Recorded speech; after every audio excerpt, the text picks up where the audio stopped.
Hi everyone, let's break down the next champion on our list, Akali. You won't escape! This is your execution! Find balance! In death! I'm done waiting for change. Time to act.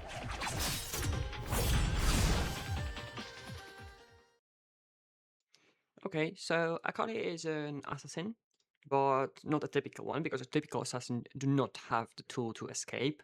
They can go in, but they can't go out, and this is the problem of most of the assassins, and they just have to sacrifice their life for a kill.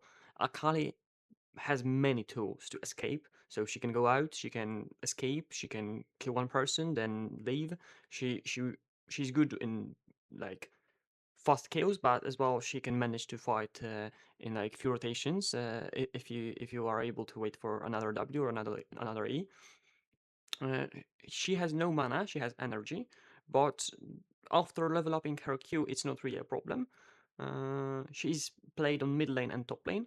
On top lane, she has much more comfortable matchups.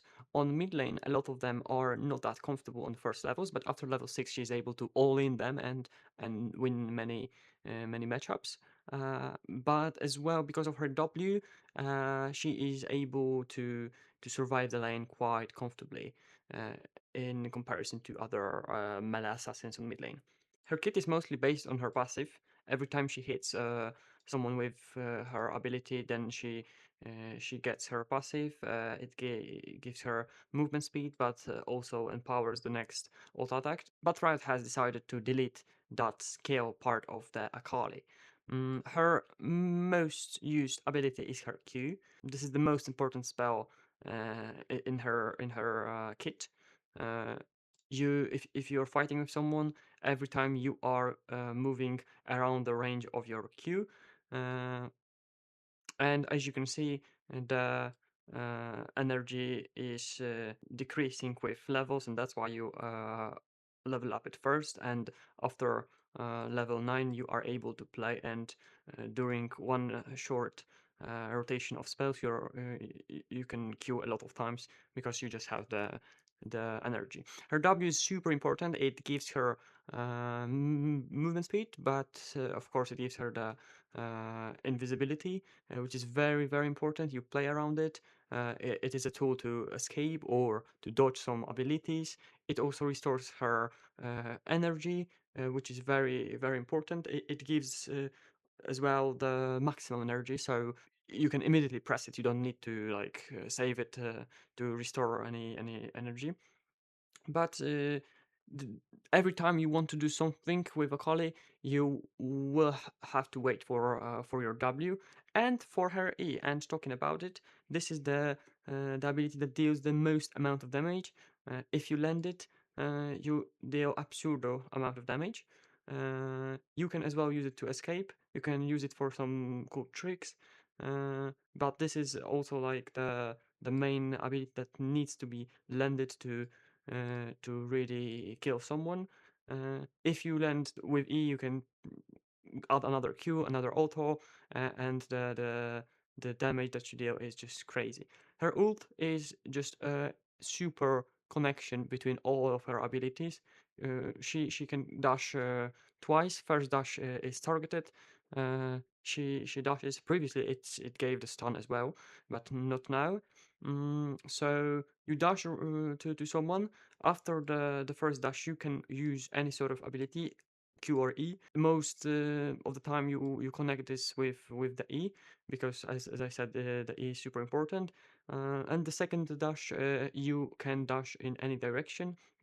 It is also, as you can see, based on target's missing health, and it deals a lot of damage as well. So on the lane, you just want to survive the first levels, and then after level 6 and after level 9, you are able to all in, use your ult as many times as possible, roam with her, try to push as fast as possible, find a timer for some invades in the jungle, chase someone down with your ult, and especially after Gunblade, you are able to kill almost anyone in the game. If you have everything. In team fights, you are most likely a second tempo like engage, you go in after some of your uh, teammates already went in. It sometimes, of course, with Zonias you are able to go first, but most likely you have to wait because you don't have that much HP.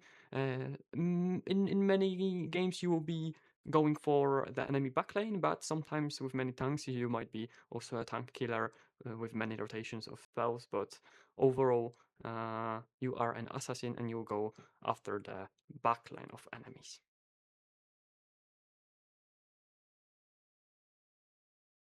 Okay, so now runes Akali has two main paths. First one is with domination, electrocute, sudden impact, something from the second row, either this or that, and most likely ultimate hunter. If your lane is horde, and if you're playing on mid lane versus some range matchup, then I suggest going resolve, something defensive, either second wind or bone plating, and on the third one either overgrowth or flinching. With the small, it's adaptive, and then health or scaling health. The other path is most likely for top laners when your matchup is easier. You can go secondary sorcery and go absolute focus and scorch. Also, there is a path with inspiration, and you just go triple tonic with something else, most likely cosmic insight. But of course, you can go cashback in some matchups. The second path is with Conqueror. You go Conqueror, either Triumph or Presence of Mind. Here you go either Legend Haste or Alacrity, and on the third one, this it depends on the matchup. As a secondary rune, you can go either Domination, Resolve, or Inspiration. With the items for Akali, you want AP, sometimes a little bit of AD, survivability, magic penetration, or some kind of utility items like Banshee or Zonya. Of course, the build that is the most common one for now is the one with Gunblade. This is super good for her. She uses the AD and AP because her abilities scale with both. As well, she can use the ability that Gunblade has. Then you build some of AP. Lich Bane is also very cool for her because she frequently auto attacks with her passive between her Qs. Of course, Magic Pen, some more one-shot builds with Storm Surge, Shadow Flame. Magice is also very good because she can roam in some matchups a lot. Versus some tanks, you can go Leandrish or Riftmaker, but it's not very good, especially if your role is to kill backlane, and the anti-heal for her is not good. Another teammate should build it. So first thing on Akali is her Q.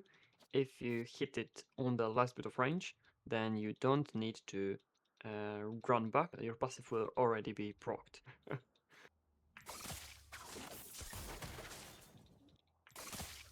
Okay,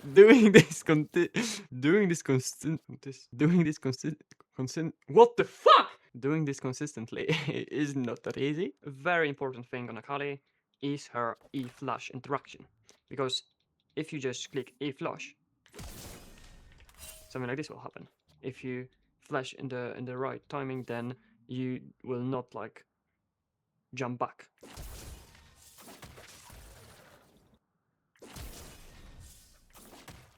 Of course, you can do the normal one as well, with like the very fast one, but it's much easier to react to that if you do this.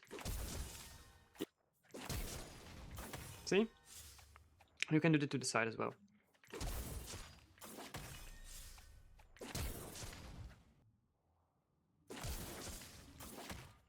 Look at the difference between those interactions. If you E-flash immediately, or more likely like flash E, you can hit this from the distance. If you do the E-flash very fast, you won't be able to. And if you do E with the good timing, you are still not able to. Okay, next important thing is your ultimate. As I said, you are able to connect your abilities with the first dash, and this is very important to do that. You can do R plus Q. You can do that in every direction. And more importantly, you can do R plus E. But make sure that you do this in the right timing, because simply doing R plus E, spamming E, is not good. The correct timing to do that is when you click ultimate, and your champion is dashing, then when you will be hitting the target, then you press your E.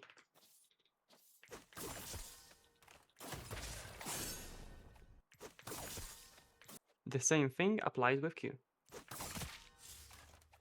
Now her ultimate can be used with her flash, and if you want to be fancy, then don't do flash ult, do ult plus flash.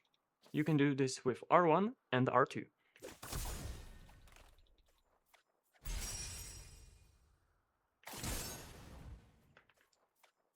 Normally you would do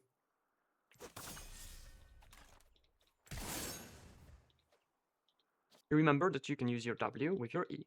So if you know that you want to just finish someone and come back, then you can do that with your W or with another minion or camp.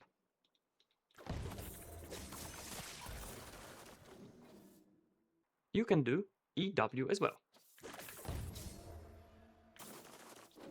If you kill someone with your E and underneath him there is going to be your W, then the mark is still going to be there. For a maximum amount of burst, you can combine your E2 with R2.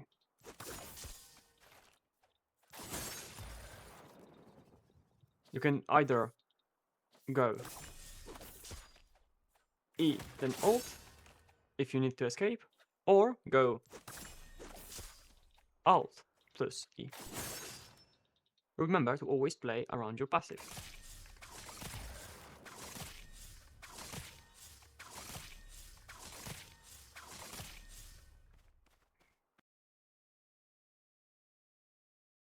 The best Akali players are, from pro play, Zika, Knight, Faker, Cream, Shanks, from solo queue, Savior, Akali King, Anguish.